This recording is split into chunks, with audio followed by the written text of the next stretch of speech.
Hi, I'm Kristin Duncan with Keller Williams Professionals Realty in Asheville, North Carolina, and I'm here to bring you my 6 predictions for our Western North Carolina real estate market for 2023.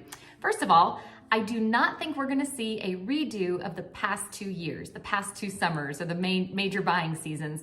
They were just crazy. We saw offers, $50,000, $100,000 of non-refundable due diligence money, $100,000 over asking price.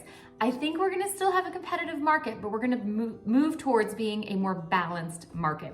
Number 2, I think we are going to stay in a seller's market, although again, not quite as intense as we've seen in the past. If you have an attractive, well-priced property, you're probably still going to get multiple offers. So sellers, it's kind of great news for you still. Buyers, you're going to have a little less competition. Number 3, housing inventory is going to remain fairly low. And I say that because a lot of homeowners and sellers want to keep that really low interest rate you got over the last 2 or 3 years. And you're probably going to be less likely to upsize.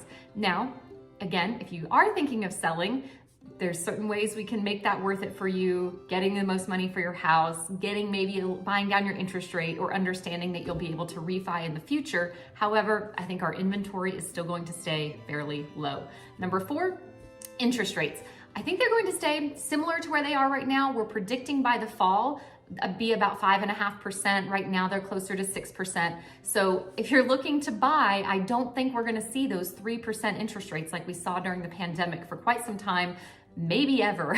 I think the good news is though, 2 or 3 years from now, you probably will have the option to refinance. It may not be at 3%, but maybe 4.5%, something like that. Number 5, distressed properties. We get a lot of calls from people waiting for foreclosures and short sales to hit the market.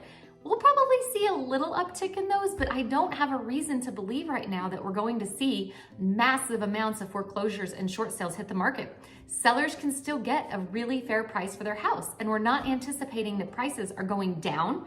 We're not anticipating they are going to skyrocket, but we see them kind of a normal period of appreciation, 1%, 3%, maybe 5% increase in the next year, which still gives most homeowners equity in their property. So last but not least, number 6, rental rates here in Asheville, Greater Asheville, are probably going to stay high. This is an area that is, booming. It's a desirable place to be.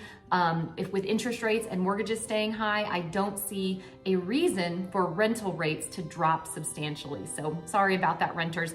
Something to think about, as always, if you're paying $2,000 a month for rent, and you're going to stay in that property for 2 years, you're spending nearly $50,000 on rent. And that is money that is not invested. That's money you're not getting back. So renters, even though I know you're hearing that interest rates went up, it still might be worth looking into purchasing.